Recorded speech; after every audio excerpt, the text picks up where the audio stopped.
কেনেকৈ আৰম্ভণি কৰিলে ইয়াতে? ইংৰাজী 1939 চন আঘোণ মাহ যাৰ কপা ঠাণ্ডা মানে সেই সময়ত কবৰদল পদ্মপাৰা চুবুৰীত মহামাৰীয়ে দেখা দিছিল। এই মহামাৰীৰ পৰা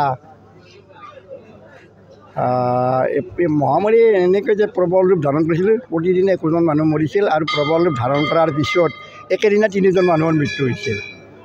তেতিয়া আমাৰ মানুহখিনিয়ে দাহন কৰিবলৈ যাবলৈ ভয় পাইছিল আৰু ওচৰ চুবুৰীয়াৰ মানুহখিনিয়ে ভয়তে আমাৰ চুবুৰীলৈ অহাটো বন্ধ কৰিছিল আৰু আমাকো ওচৰ চুবুৰী যাবলৈ বন্ধ কৰি দিছিল।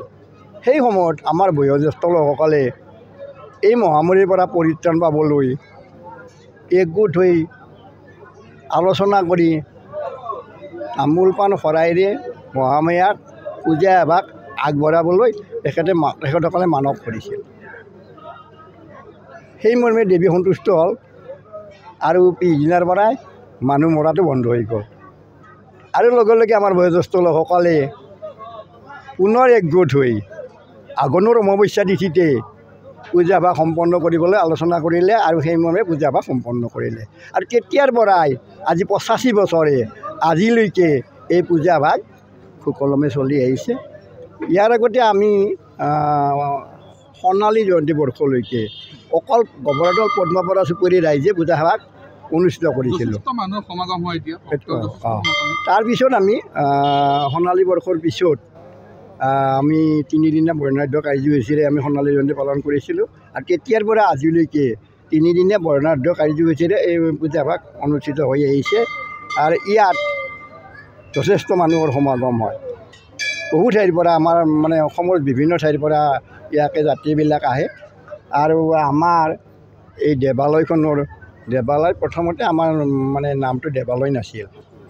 50 বছৰ পিছত সোণালী জয়ন্তী বৰ্ষত সেই সময়ৰ সমাজ কল্যাণ মন্ত্ৰী ৰেখাৰাণী বাইদেউ আৰু বহুত কেইবাজনো মন্ত্ৰী MLA উপস্থিত আছিল। সোণালী জয়ন্তী বৰ্ষত প্ৰাক্তন সাহিত্য সভাৰ সভাপতি কনকচন্দ ডেকা উপস্থিত আছিল, গংগা শাস্ত্ৰী উপস্থিত আছিল আৰু বহুত গণ্যমান্য লোক উপস্থিত আছিল। তেখেতসকলৰ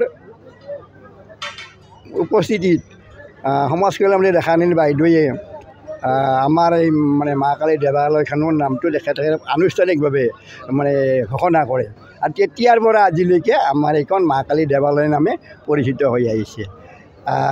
ইয়াৰ পিছত আমি সোণালী জয়ন্তী বৰ্ষৰ পিছত আমি পদ্মপাৰা চুবুৰীৰ ৰাইজে অকলে পূজাখন দিব লগা হোৱা নাই।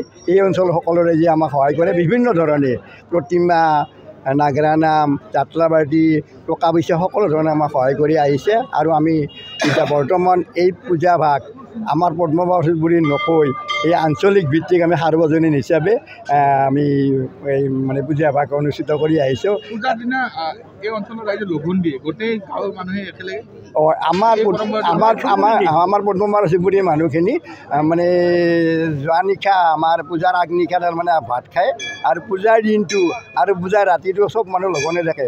আনকি আমাৰ 6 বছৰীয়া ল'ৰা এটাইও অন্যদিনা ঘৰত মাকক ভাত খোজে, কিন্তু পূজাৰ দিনা তেখেতসকলে ভোক লগা বুলি নকয়। আৰু যথেষ্ট মাহাত্য আছে আমাৰ। এতিয়া বৰ্তমান আমি আমাৰ দেৱালয়ৰ মা কালীক আমি জাগ্ৰত অৱস্থাত থকা বুলি ভাবোঁ। আৰু প্ৰতি বছৰে আমাৰ মানে কিবা খুচি হ'লে কিবা হেৰি হ'লে আৰু আমাক তাৰমানে বহুত তেখেতে আমাক দেখুৱাই দিয়ে।